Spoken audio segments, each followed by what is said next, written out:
Welcome to Relationship Real Talk, Live the Lives podcast. For over 20 years, we have been dedicated to strengthening marriages and families through relationship education. Our core goals are to reduce the Florida divorce rate by 50%, to increase the marriage rate, and to reduce teen pregnancy and out-of-wedlock births. For more information, you can visit us at livethelife.org. Hello, everybody. How you doing today? Good. Doing great. Good! Yay! That's awesome. I'm glad to be here. All right. Ashley, Cool. Go ahead and jump right in. Yeah, so today we're going to be talking about a very important topic, more like forgiveness. And we wanted to talk with Jimmy and Angie because they are an amazing couple. And even though they have an incredible story, we kind of wanted to portray that story because they're also a real life couple. They're not like a movie star couple. They have gone through real life things, and we want to empower and encourage you if you've ever been through any of these things. Their story is amazing. They have a lot of redemption, and you'll hear that later. But we wanted to kind of get their story and have their experiences shared with us. So to start us out, why don't you guys tell us how you met, how you fell in love, your love story? All the details. So I guess I will start. Yeah. Fun fact, she and I went through 13 years of school together. Oh, wow. Yeah. So Okay. from kindergarten through our So you senior were year. pulling her pigtails in kindergarten. So we reconnect around, I guess we were 30, 32. Yeah, we went through high school. We had classes together, but we really didn't hang out, didn't have the same friends. Mhm. Just kind of saw him in class. In passing. Yeah, Yeah, just in yeah. passing. Of course. Yeah. So her cousin actually recommended that I go out on a date with her, and then my best friend at the time also did as well, and so Yeah, so it's a great story. I called you. Yeah, I worked at a local medical center in my community, and I happened to be checking my voicemail. I never check my voicemail after hours. Yeah. But for that particular day I was, and he had left a message at my work, and I'm like, Jimmy Cash from school? Yeah, so that's how the door was opened. So we talked for about a month back and forth on the phone, and we just really became friends, and then we eventually started dating, and I knew I fell in love with her. I knew it. I mean, You knew immediately. Aw. Yeah, I knew. It took the first kiss for me. After the first kiss, I went, okay, yeah, that's different. That's okay. different. Yeah. That's different. This the That's one. different. I love that. That's awesome. Cute. Yeah. So Jimmy, you were a sucker. You fell in love right away. Oh, yeah. Angie, it took you a little bit longer. Fun. Yeah. Cute. Mm. Love it. Yeah, and then we have the blended family. So I had my biological children. He had his, and so we brought it together. brought it together. and it worked. Yeah. It worked, and it was our kind of crazy. I mean, it was you got so many kids under one roof on Yeah. a weekend, and man, it was a lot of wild adventures. An experience. Literally. Wild adventures. Yes. a lot of weekends at Wild Adventures, and just learning to be organized with our daily functions so that we could Yeah. go from here to there and make sure that our days were scheduled appropriately and not drop the ball on. I think we did leave a kid at church at least once. We did. At least once. Wait. At But least I mean, once. like, you have so I many, need it the was like, story. okay, right? But We had that ratio's still good. 6 out of 7. Yeah, honestly. Hey, You I'll know, take we had that 6 on out any of That's a 7 win. quiz. That's That's a a win. W. Yeah. Not at Joseph's heart. It was the smallest child, Jacob, who's our 18-year-old now. Yeah. But yeah. But at this, during the early years and up until 16 years, we were passionate about our marriage. We are best friends. Yeah. So we could talk about anything, Mhm. any topic. It was, it's great because we had our family, we had our craziness, but it was our family, and Yep. we were just sailing through it. Yeah. Yeah. So all the good times, all the crazy wild adventures experiences. So when did things start to get a little shaky between you two? Okay, so we found ourselves about 16 years married. Mhm. 16 years. Yeah. You know, Wow. you would Wow. think 16 years, hey, it's smooth sailing. The Mhm. kids are now growing into adulthood, and we get to spend that special time with each other. Mhm. But we found that we had decreased communication at that 16-year Mhm. mark.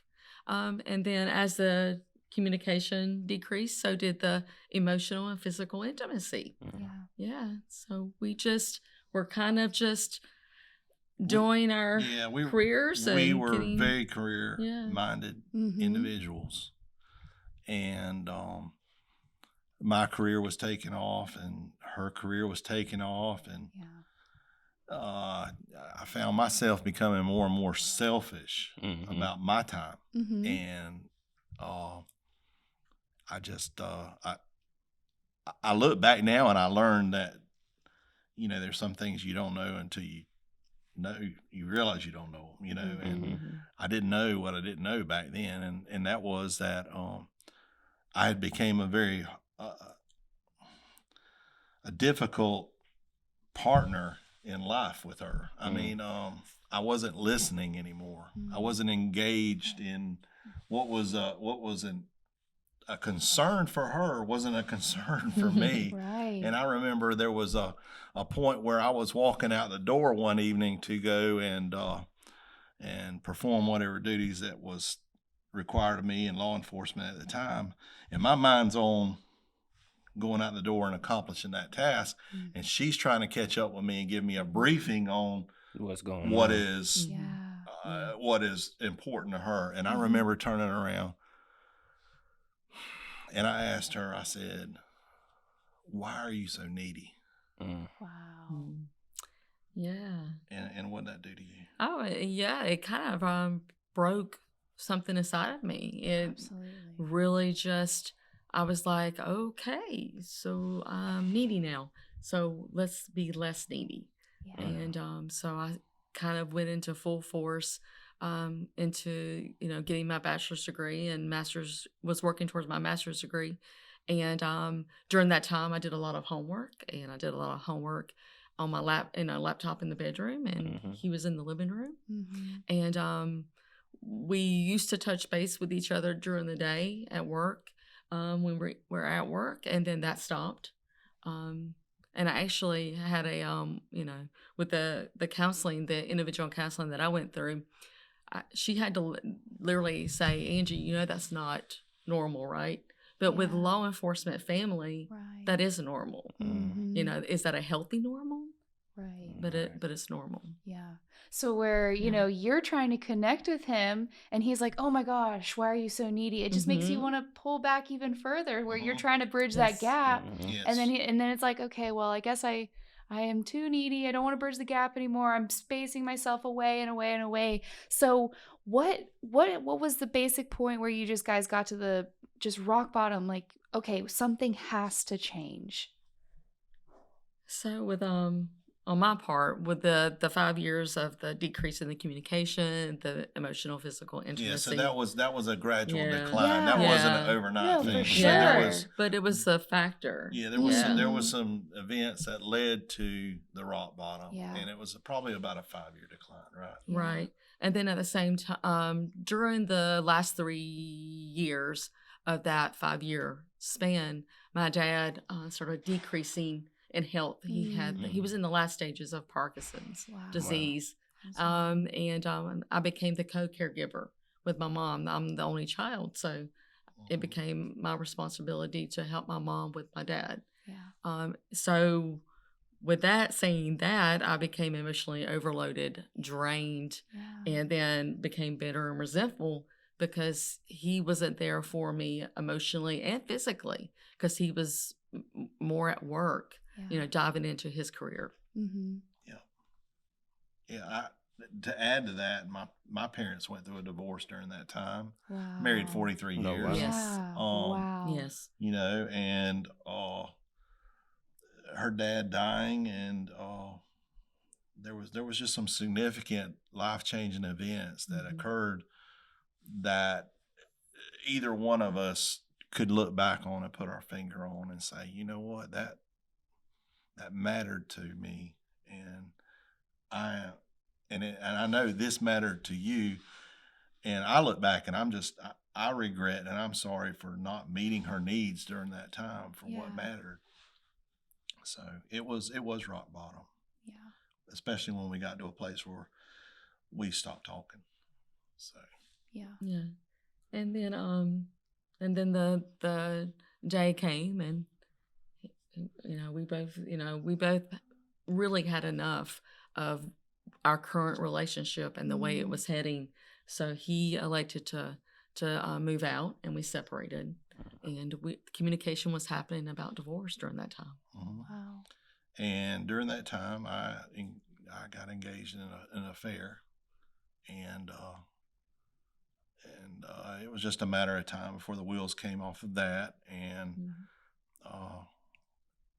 at some point, I came home and I just told her the truth. And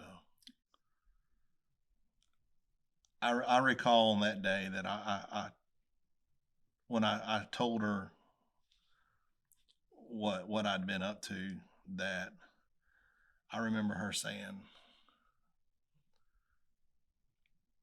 I prayed for you to come home. Wow. But God didn't promise me the condition you would be in when you got here. And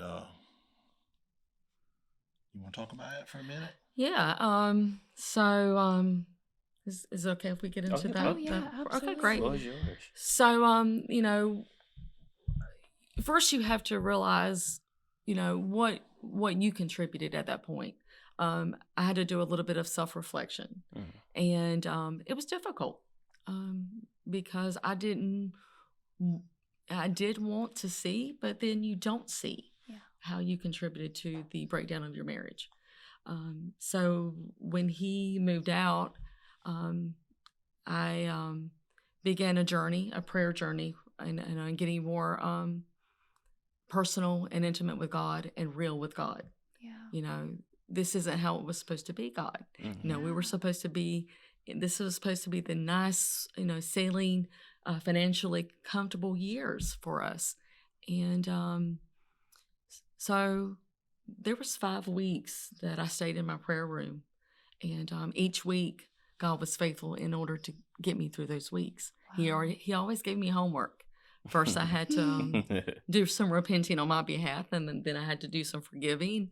And then, so each week, he gave me something to stay spiritually busy, so that I could keep moving forward. Yeah. And so there was a few things that I had already knew, within my heart, because when you live with someone or married with someone for 16 years, you know them pretty well. Yeah. So I knew that there was probably someone else, and that there was an affair. So when he came home,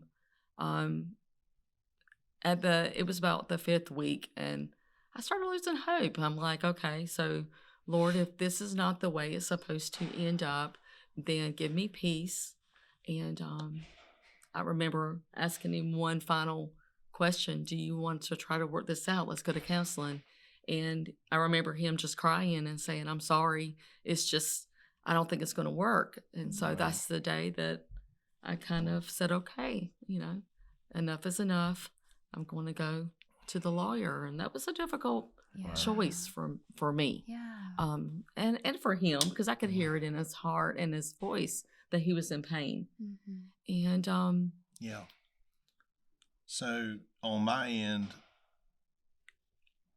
when you commit an offense like that against someone that you clearly love and devoted 16 years of your life towards making a home with, and she's my best friend, and I don't know, I wake up one morning and I don't understand how did I get here? Yeah. And so there was a lot of shame, Mhm. and that was what I was dealing with, was a lot of conflicting emotion on where do we go from here, and how do we get? Mhm. Because man, shame will blind you. Yeah. Yeah. Mhm. Absolutely. Condemnation will blind you from anything involving the mercy and the grace of God. Mm-hmm. And so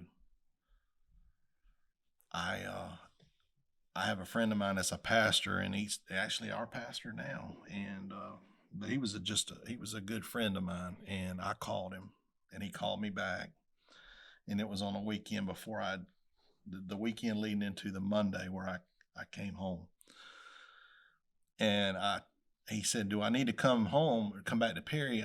I'm out of town." I said, "No, I'll just see you in church tomorrow." I didn't go to his church, but something inside of me was like, I got to get to Yeah, got to get up and go. I got to Yeah. get there. So I went to church the next morning, and I remember going to the altar and just praying and just giving it to God, and knowing in my heart that no matter what happens from this point on, that I'm yours, Lord. And I don't know how this is going to work out. And I really did not expect to come home and her take me back. That wasn't what my intentions were when I went over there. My intentions were to make things right with her. Mm-hmm. And I had no thoughts that there would be reconciliation. So Yeah. God clearly had different plans. And Yeah. So, Jimmy, can you talk a little bit about, she said you came home and you really didn't think there was going to be reconciliation. You said, I don't know if this can be fixed. So how did you go from there to wanting to go through a Hope Weekend intensive? so we had a talk that night. Yeah, that's an understatement. And we decided that we want this to work. We had to make that decision. Do you want this? Right. Yeah. And I had to say yes or no. There Yeah. couldn't be any riding No on the in fence, between. Right. So Yeah. I said yes, I want this. Now, was I caught off guard that she would even entertain that thought? Yes, of course I was. Yeah. Was I in a little bit of emotional shock as far as well as she was in regards to where we found ourselves? Yes. With that being said, we didn't know where to go, and had never been in a situation where we woke up the next morning and we're married, but we don't know how we're going to stay married. Yeah. So- Yeah. Right. So I called my friend and I asked him, I said, do you know where we can go to get some help? And he was like, stand by. Mhm. So he calls Doug Stevens. The Yep. man. And The man. now keep in mind, this is March, and the pandemic is about to fall Yeah. Oh, on wow. America. Wow. Oh wow! I didn't Wow. even. I And didn't even know everything's that. about to shut Yes. down. I mean, almost literally the next day. Almost literally the next day. Yes. It was that week. It was that week. It was that week. Wow. So he calls Doug and he sets up an intensive, and we showed up at Live the Life, and Doug took he took us in, and we worked through some things. And one of the things he introduced us to was some of the conflict resolution skills. Yeah. And that was an important missing piece of our relationship, was these conflict resolution skills. And I learned really quick that I was lacking in some key areas as her partner and her spouse, in learning to listen. Yeah. And helping her feel affirmed and appreciated. Heard. Yeah. Heard. Basically that's the heard. word. Heard. I want to feel heard. I want you to hear me. So, what are some of those skills that you do did and still do now. That helps So you one of out. the cool things was he gave us these cards. Yes. And the first, I'm like, what is this? the first night that we did an intensive with him, we go home with the homework, and he's like, "You're going to do these cards. You're going to sit down, congruent, face to face, and I want you to do." Well, here's the deal: we were dealing with so much pain at the time Yeah. Trauma. that we Yeah. couldn't do one of the simple skills, which was like a daily temperature reading. Mm-hmm. I'm telling you, it was 2 months of taking out the trash. Mm-hmm. Wow. The skill which deals with talking about the emotions. What are you mad about? Yeah. Mm-hmm. There, yeah. Mm-hmm. Yeah. Stand by. Digging in that chest is already. Exactly. What are you sad about? Yeah. Sheesh. Stand by. Mm-hmm. What was the next? What do you want to be different?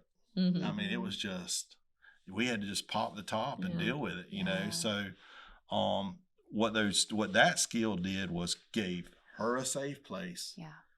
and me a safe place. Mm-hmm. That we could stay in our high brain. that it forced us Instead to of stay in low. our high brain, and it helped us both learn to listen, and not walk over the other person's Oh yeah. pain and suffering, because we're both hurting at the same time. Yeah. Now, was it easy? Not for me. Mm. No. Whenever we got the first card, I was like, "We're going home now. We're gonna have to do this ourselves." No, Yeah. no. Wait a minute. Wait, come back. I don't think we're ready for this. Yeah. But yeah, we had to go home and we had to do the heavy lifting, if you will. Yeah. We had to do the work. Because of COVID. We had to do the work with or well, without with or without. COVID. Yeah. But because Yeah. of COVID, we wasn't able to do a Hope Weekend. Yeah. Oh Yeah. yeah. 'Cause So all we of our wasn't able to do classes, Hope or right. AIM. So he worked with us he in the worked with us. intensives Yeah. as if we were in a Hope. Mhm. Right. Right. So you got a one-on-one Hope weekend. we got a lot of those. Wow. Yeah. Yeah. Awesome. And, Yeah. So with those skills, how did that, Angie specifically you, how did that help you forgive? Because most people nowadays, you talk to, especially Yeah. young people, and cheating is a no-go regardless. So can you open up a little bit just that process of you forgiving Jimmy? Sure. First, you have to realize that forgiveness is not a feeling. Forgiveness is an action, and it's a choice. Yeah. And you have a choice to forgive your partner or your spouse for the pain or the trauma that they inflicted upon the marriage or upon you personally. And in the earlier part of the recovery process, I had to forgive every day, and sometimes I had to forgive 2 times a day. I had to remind myself to stay in that high brain, and then I literally had to let go of my pain and let go of the past events so that we can move forward. Because that's very important. Because if you stay stuck in that pain or stuck in the past trauma, there is no forward. So you have to choose to forgive and then move forward intentionally. Yeah. And it was a process. It wasn't exactly what she said. It's not an emotion. It's a choice, and it was a process. And there was an intensive where we were with Doug, and it was 5 months. We were 5 months removed from the separation, and we kept falling into that, going down that rabbit hole randomly. I mean, having a great day together, going somewhere, going to the beach, because we did a lot of getting out and creating new memories. Yeah. Creating new memories, yes. that. And we did a lot of research and just kind of decided within ourselves that we're going to create new memories. And that was the way we helped overcome the bad memories, was we're going to create some new ones. But in the middle of a good weekend or a good day, we found ourselves being triggered and going down a rabbit hole. And I remember in an intensive with Doug, at some point, he just looked at us and was like, "You got to stop looking back. You got to make a decision today that you're not looking back anymore." And Or, yeah, and I did a lot of research on my own before we came to Live the Life. And the one thing that I found was that you need a community. You cannot do this alone, which was something that I never realized, never realized. And but you can't do it alone. You need that community. Yeah. You need that support. Absolutely. And I think one of the biggest things today, and something I talk about in my singles class, is the difference between acting like a jerk and being a jerk is the persistent resistance to change. And so I think even just talking about learning these skills and making new memories, like just showing that you are willing to change, and that being the biggest factor between having someone, because I can just see someone right now being like, oh no, cheated, gone, the end. You know what I mean? Yes. But if that person in front of you is saying, you know what, I'm human, there is a gulf between us, I'm extremely sorry, and then they're with their actions showing you a different person, that's someone, and even the history too, just the 16 years, that's someone that you care about deeply. And yeah, they've made a mistake, but also being able to say, am I able to forgive this person? Are they worth, trusting again, and just looking at that person and saying, like, is there that ability to change and become something different and actually work towards a new relationship, making new memories, going away from what we've been. So I just think that that's really, really awesome. And also just gives so much hope too, because I know there's couples out there that are going through very similar things, and whether they've separated or whether they've cheated, there just probably seems like there's no hope. So if you could maybe give a couple who is maybe thinking, there's no hope for my relationship, there's too much space, there's too much distance, or I've done too much, they've done too much, what would you tell that couple? That there's no limitations to God's grace. That His grace is greater than my disgrace. And no matter how far away that you feel like you've strayed, or you feel like you've separated yourself from your spouse, you can find your way back through Live the Life and its skills. I'm a firm believer in the skills that has brought us together, not just brought us back together, but kept us together. Our marriage, I'll let you speak on the behalf of our marriage, but as for me, it's better than it's ever been. And if someone had told me that, or if God had shown me at 16 years of marriage with Jimmy that we were going to implode, and there was going to be a lot of healing involved, I don't know. I don't know if I even would believe that we could have recovered from this. Because we both came from marriages where we did divorce. And the greatest thing is you have to make an honest choice. Do I want this marriage or not? And then if you do, work hard for it. And we put in the work. Right. Yes. Let's face it, when I came back, my credibility rating with her was pretty negative. And we had to put in the work. She had to put in the work to trust me on little things. And I had to put in the work to make sure she trusted me on the little things. Jimmy can't be impulsive and